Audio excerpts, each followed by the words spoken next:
Hi, I'm T.H. Culhane from the University of South Florida's Patel College of Global Sustainability.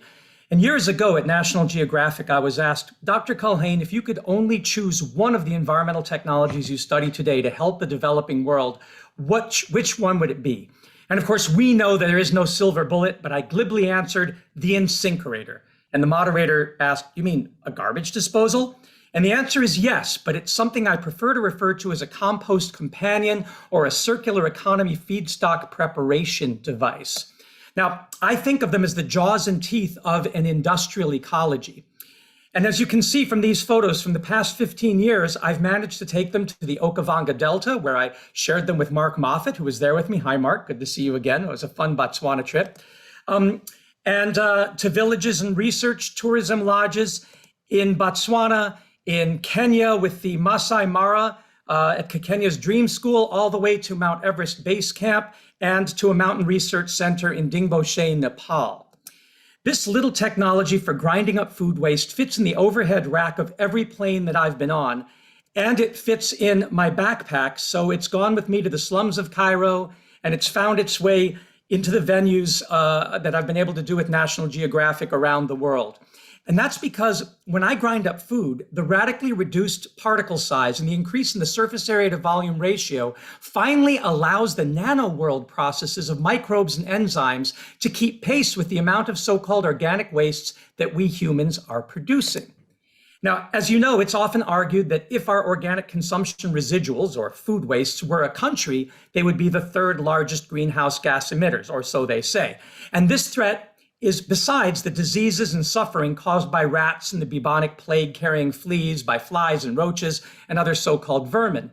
But here in Portugal's Tomero eco-village many years ago, we demonstrated that ground up food waste, aerated and hydrolyzed by the grinder, suddenly loses its attraction so that merely when spilled on the ground, it loses all smell and receives no interest from arthropods and other animals. And unlike composting of unground food, which can take months to cure, turns into great soil in as little as 3 to 6 days. It also can make desert soils bloom and is used for efficient urban rooftop biodigesters, which is why we added them to our home biogas education projects in Egypt and Palestine and Jordan, particularly for refugee camps, literally ending all the burdens that stinky food wastes cause.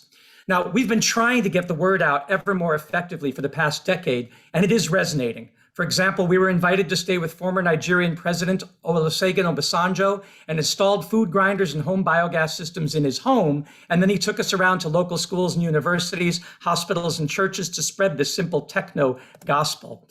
And Incinerator Company themselves eventually funded our effort. We're not shills for them for several years to put them into the favelas of Rio and into a school for the poor that we were helping to build in Niterói. They even helped us by helping us build a special pedal-powered food grinder at Mercy College, New York, for our students to take to the Middle East and the Caribbean, where there's no electricity. Now, despite this, we still find that the simplicity of food grinding as a solution, whether coupled with a biodigester or a compost bin or simply dumped on a flower pot or on the ground, hasn't gone viral as we like.